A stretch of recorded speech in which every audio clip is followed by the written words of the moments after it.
1947 में भारत का बंटवारा वो जख्म है जो आज तक भर नहीं पाया है। लाखों लोग बंटवारे की वजह से मारे गए, लाखों लोगों को अपना घर बार छोड़कर जाना पड़ा और पलायन का यह सिलसिला बंटवारे के बाद भी सालों तक चला।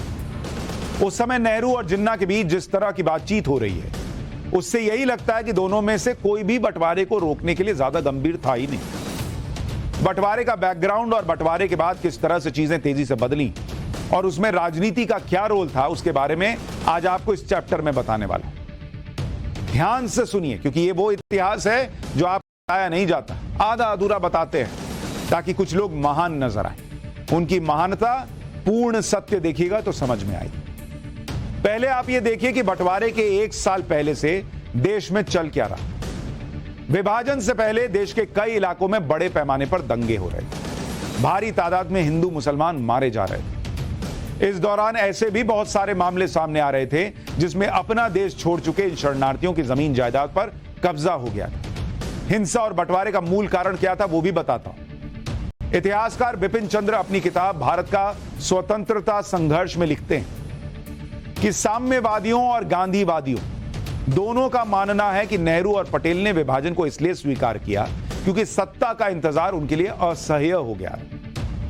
कहा जाता है कि इसलिए उन्होंने गांधी जी की सलाह की उपेक्षा कर दी, जिससे गांधी जी इतने मर्माहत हुए कि उनकी और जीने की इच्छा ही खत्म हो गई। इसके आगे चंद्र इसी किताब में आगे लिखते हैं कि जून 1947 तक कांग्रेस के नेता महसूस करने लगे थे कि सत्ता के तुरंत हस्तांतरण से ही यह सांप्रदायिक पागलपन रोका जा सकता है।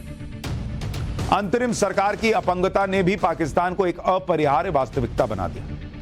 अखिल भारतीय कांग्रेस समिति की बैठक में 14 जून 1947 को पटेल ने कहा कि हम इस सच्चाई से पलायन नहीं कर सकते कि पंजाब, बंगाल और अंतरिम सरकार में पाकिस्तान की स्थापना हो चुकी थी और उसने काम करना शुरू कर दिया है। अंतरिम सरकार के युद्ध क्षेत्र में बदल जाने से नेहरू भी हैरान थे। मंत्री आपस में तू मैं करते और अलग अलग बैठकों में निर्णय करते, इसलिए बैठकों से बचते रहते और लियाकत अली खान, जिनके पास वित्त विभाग था, दूसरे विभागों के काम में रुकावट डालते। गवर्नर मुस्लिम लीग का साथ दे रहे थे। प्रांतीय सरकारें निष्क्रिय थी, बल्कि कहीं कहीं दंगों में खुद भी शामिल थी और लोग मारे जा रहे थे। जिस अंतरिम सरकार की यहां बात हो रही है वो बंटवारे से पहले बन चुकी थी और उसमें कांग्रेस के साथ मुस्लिम लीग के लोग भी थे। लियाकत अली खान अंतरिम सरकार में वित्त मंत्री थे और बंटवारे के बाद पाकिस्तान के प्रधानमंत्री बने थे। यानी बंटवारे से पहले ही भारत में पाकिस्तान की विचारधारा वाले लोग अंतरिम सरकार में काम कर रहे हैं और कुछ इलाकों में तो पाकिस्तान की स्थापना भी हो चुकी थी। सोच रहे हैं आप, ये हाल था। यानी आप देखिए कि बंटवारे से पहले ही उस समय कांग्रेस और मुस्लिम लीग में वार पलटवार हो रहा था। कोई किसी का साथ नहीं दे रहा था, सब अपनी मनमानी कर रहे थे, आग लगाने में जुटे हुए। किसी को इस बात की चिंता नहीं थी कि देश में क्या हो रहा है। इसी अनदेखी, गैर जिम्मेदाराना रवैये और राजनीतिक महत्वाकांक्षा की वजह से देश के बंटवारे से पहले और बाद क्या हुआ, जरा सुनिए। कुल 5 से 10 लाख लोगों की तो जान चली गई। पाकिस्तान से लगभग 60 लाख गैर मुसलमानों को पलायन करना पड़ा। 20 लाख गैर मुसलमानों को पूर्वी पाकिस्तान, जो बांग्लादेश बना, वहां पलायन करना पड़ा। 1950 में 20 लाख और गैर मुसलमान पूर्वी पाकिस्तान से निकल कर आए। पाकिस्तान में बच गए हिंदुओं पर अत्याचार हो रहा था। 1948 में ही पाकिस्तान ने कश्मीर पर हमला कर दिया था। कश्मीर के मुद्दे पर भारत और पाकिस्तान के संबंध बहुत तनावपूर्ण हो चुके थे। 1949 में भारत और पाकिस्तान के बीच व्यापार तक बंद हो गया। सांप्रदायिक हिंसा को रोकने के लिए उस समय भारत के तत्कालीन प्रधानमंत्री नेहरू और पाकिस्तान के तब के प्रधानमंत्री लियाकत अली खान के बीच एक समझौता हुआ। नेहरू और पाकिस्तानी प्रधानमंत्री लियाकत अली खान के बीच जो समझौता हुआ उसे दिल्ली पैक्ट भी कहते हैं। अप्रैल 1950 में हुए समझौते के मुताबिक शरणार्थियों के पास अपनी जमीन जायदाद को मैनेज करने के लिए वापस जाने का अधिकार होगा, यह तय किया गया। जबरन कराए गए धर्म परिवर्तन को माना नहीं जाएगा। अगवा महिलाओं को वापस उनके रिश्तेदारों के हवाले किया जाएगा। दोनों देश अल्पसंख्यक आयोग का गठन करेंगे और इस समझौते का उस वक्त पर भारी विरोध भी हुआ। विरोध करने वाले नेताओं का मानना था कि पाकिस्तान ऐसा कोई भी समझौता नहीं मानेगा। पाकिस्तान इस समझौते का इस्तेमाल सिर्फ भारतीय नागरिकों को परेशान करने और उनकी जमीन हड़पने के लिए करेगा। इससे भारत को बहुत बड़ा नुकसान होगा। लेकिन नेहरू कहां किसी की सुनते थे। नेहरू लियाकत समझौते का उस वक्त हिंदू महासभा ने विरोध किया था। हिंदू महासभा के नेता डॉक्टर श्यामा प्रसाद मुखर्जी ने इस समझौते के विरोध में क्या कहा था वो आपको आगे बताऊंगा। लेकिन पहले ये देखिए कि नेहरू लियाकत समझौते पर इतिहासकारों का क्या कहना है। ढाका के अर्थशास्त्री अबुल बरकत की एक स्टडी के मुताबिक नेहरू लियाकत समझौता इतना खराब था कि इस समझौते की वजह से अब तक पलायन जारी है। 1964 से लेकर 2013 तक करीब 1 करोड़ 13 लाख हिंदुओं को बांग्लादेश छोड़ना पड़ा। यह समझौता नेहरू ने किया। बांग्लादेश से हिंदुओं के पलायन की बड़ी वजह नेहरू लियाकत समझौते को माना जाता है और इसी का विरोध श्यामा प्रसाद मुखर्जी कर रहे थे। डॉक्टर श्यामा प्रसाद मुखर्जी इस समझौते को हिंदू विरोधी मानते थे, जो समझौता नेहरू ने किया। समझौते के विरोध में श्यामा प्रसाद मुखर्जी ने नेहरू मंत्रिमंडल से इस्तीफा तक दे दिया था। श्यामा प्रसाद मुखर्जी ने उस समय नेहरू सरकार में उद्योग मंत्री का पद संभाला हुआ था, उसे छोड़ दिया उन्होंने कि ये क्या आप हिंदू विरोधी काम कर रहे हैं नेहरू जी, और उन्होंने इस्तीफा दे दिया। श्यामा प्रसाद मुखर्जी ने समझौते को मुस्लिम तुष्टीकरण वाला समझौता बताया। वही आरोप जो आज कांग्रेस पर लगता है मुस्लिम तुष्टीकरण का, वो उस जमाने में भी नेहरू जी पर लगा कि आप तो हिंदुओं की अनदेखी कर रहे हैं। श्यामा प्रसाद मुखर्जी का मानना था कि नेहरू सरकार ने पूर्वी पाकिस्तान यानी आज का बांग्लादेश, वहां के हिंदुओं के अधिकारों को नजरअंदाज किया। श्यामा प्रसाद मुखर्जी ने कहा था कि नेहरू की नीतियां गलत हैं। वक्त बता देगा कि नेहरू ने हिंदुओं के साथ छल किया, धोखा दिया है नेहरू ने। नेहरू लियाकत समझौते को लेकर श्यामा प्रसाद मुखर्जी और नेहरू के बीच संबंध पहले जैसे नहीं रह गए। नेहरू सरकार से इस्तीफा देने के बाद ही श्यामा प्रसाद मुखर्जी ने जनसंघ की नींव रखी। जनसंघ से भी नेहरू बहुत चिढ़ते थे। एक बार संसद में नेहरू और श्यामा प्रसाद मुखर्जी के बीच जनसंघ को लेकर बहस भी हुई थी। तब नेहरू ने कहा था कि I will crush the Jana Sangh, यानी मैं जनसंघ को कुचल के रख दूंगा। इस पर श्यामा प्रसाद मुखर्जी ने कहा था कि I will crush this crushing mentality, यानी मैं इस कुचलने वाली मानसिकता को कुचल दूंगा। बंटवारे के बाद नेहरू की नीतियों का असर सिर्फ हिंदुओं पर ही नहीं हुआ। बंटवारे के बाद पाकिस्तान के पंजाब से भारत आने वाले सिख शरणार्थियों के साथ नेहरू ने क्या किया था वो जानकर आप हैरान रह जाएंगे। इसके बारे में पत्रकार दुर्गादास जी ने अपनी किताब में बताया। पत्रकार दुर्गादास को शरणार्थियों के पुनर्वास के लिए बनी गैर सरकारी कमेटी के संयोजक के तौर पर बनाया गया था। कमेटी में पंजाब नेशनल बैंक के चेयरमैन योधराज, लाहौर हाईकोर्ट के पूर्व जज बख्शी टेकचंद भी थे। 20 दिसंबर 1947 को ये तीनों शरणार्थियों के पुनर्वास पर चर्चा के लिए कहां गए? नेहरू जी से मिलने पहुंचे। नेहरू के साथ मुलाकात और सिख शरणार्थियों के पुनर्वास को लेकर क्या चर्चा हुई, इसके बारे में पत्रकार दुर्गादास ने अपनी किताब India from Curzon to Nehru and after में लिखा। वो लिखते हैं कि बैठक की शुरुआत में पंजाब नेशनल बैंक के चेयरमैन योधराज ने शरणार्थियों को बसाने के लिए दिल्ली से 7 मील दूर, दिल्ली में भी नहीं, दिल्ली से 7 मील दूर कुछ एकड़ जमीन मांगी। पंडित नेहरू ने तत्काल इस पर प्रतिक्रिया देते हुए कहा कि मैं तुम लोगों यानी पंजाबियों को दिल्ली के 700 मील के दायरे में ना आने दूंगा।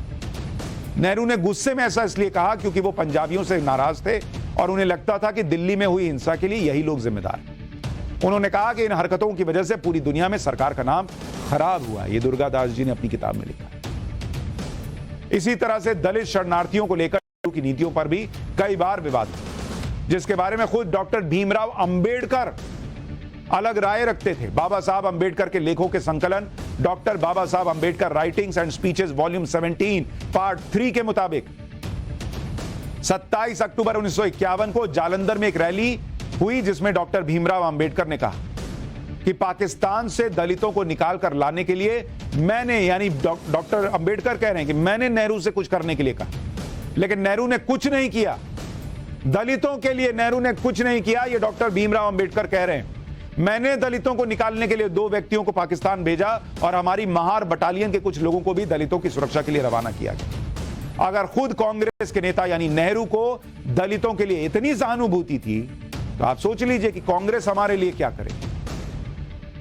यानी आप देखिए बड़े बड़े लोग उस वक्त के, श्यामा प्रसाद मुखर्जी कह रहे हैं नेहरू और उनकी नीतियां हिंदू विरोधी और मुस्लिम तुष्टीकरण वाली। बाबा साहब अंबेडकर कह रहे हैं ये तो दलितों के बारे में सोचने वाले कांग्रेस और नेहरू नहीं थे। और कई और लोग कह रहे हैं कि सिखों के लिए भी कुछ नहीं। देश के बंटवारे से पहले और बाद में जो कुछ हुआ वो आपको बताया। अब ये देखिए कि देश के बंटवारे की चर्चा के दौरान जवाहरलाल नेहरू के पास क्या क्या विकल्प थे, लेकिन उन विकल्पों में से एक भी नेहरू ने नहीं अपनाया। जवाहरलाल नेहरू के पास उस समय 3 विकल्प थे। देश का विभाजन नहीं होने देते और जिन्ना को अविभाजित भारत की जिम्मेदारी सौंपते, या फिर ब्रिटिश सरकार से जिन्ना पर दबाव डलवाते और जिन्ना को किनारे कर देते, या जिन्ना की शुरुआती राजनीति में ही साइडलाइन कर देते हो, या फिर अगर विभाजन करना ही था तो कम से कम पलायन के समय लोगों को पर्याप्त सुरक्षा और भोजन मुहैया करवाते। दुख की बात यह है कि कांग्रेस और नेहरू ने इन तीनों में से कुछ नहीं किया और जनता सालों तक विभाजन के दर्द से तड़प। भारत के बंटवारे के लिए एक और शख्स की राजनीतिक महत्वाकांक्षा जिम्मेदार है और उस व्यक्ति का नाम है मोहम्मद अली जिन्ना। जिन्ना मुसलमानों के लिए एक अलग मुल्क की डिमांड कर रहे थे।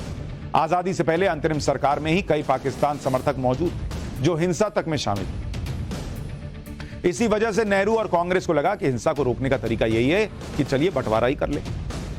बंटवारे से पहले जिन्ना के दिमाग में क्या चल रहा था उसके बारे में डोमिनिक लैपियर और लैरी कॉलिंस ने अपनी किताब फ्रीडम एट मिडनाइट में बताया। किताब में जिन्ना के उस सीक्रेट के बारे में बताया गया जो अगर खुल जाता तो पाकिस्तान शायद बनता ही नहीं। किताब में लिखा गया है कि जिन्ना को टीबी की बीमारी थी, जिसकी रिपोर्ट बंबई के, उस वक्त तो बंबई बोलते थे, वो बंबई के एक अस्पताल में रखी थी। माउंटबेटन को जिन्ना की बीमारी के बारे में कुछ नहीं पता था। जिन्ना की टीबी की बीमारी इतनी गंभीर थी कि वो शायद 1 या 2 साल ही जिंदा रह सकते थे। जिन्ना बोलते थे तो उसके बाद घंटों हांफते रह जाते थे। जिन्ना का इलाज भी बंबई के एक बड़े अस्पताल के डॉक्टर के घर पर हो रहा था क्योंकि बीमारी सबसे छुपानी थी। भारत के बंटवारे के 25 साल बाद एक इंटरव्यू में माउंटबेटन ने कहा था कि अगर जिन्ना की बीमारी के बारे में पता होता तो वो दूसरे तरीके से काम करता। भाई पता होता कि यह आदमी 1-2 साल का मेहमान है तो किसी तरह से अगर टालते तो जिन्ना के जाने के बाद फिर पाकिस्तान बनने की नौबत ही नहीं आती। जिन्ना की बीमारी का राज मुंबई के एक अस्पताल की तिजोरी में रखा और अगर यह राज खुल जाता तो शायद भारत का कभी बंटवारा ना होता और आज एशिया का इतिहास भी अलग होता। मोहम्मद अली जिन्ना ने अपनी जिद से पाकिस्तान तो बनवा लिया, लेकिन पाकिस्तान बनने के बाद जिन्ना सिर्फ 1 साल 1 महीने तक ही जिंदा रह पाए। जिन्ना को 1930 से टीबी की बीमारी थी, लेकिन इस बीमारी को जिन्ना ने दुनिया से छुपा कर रखा। जिन्ना 30 साल से चेन स्मोकर थे, मतलब खूब धकाधक सिगरेट पीते थे। वो दिन 50 सिगरेट पी जाते थे।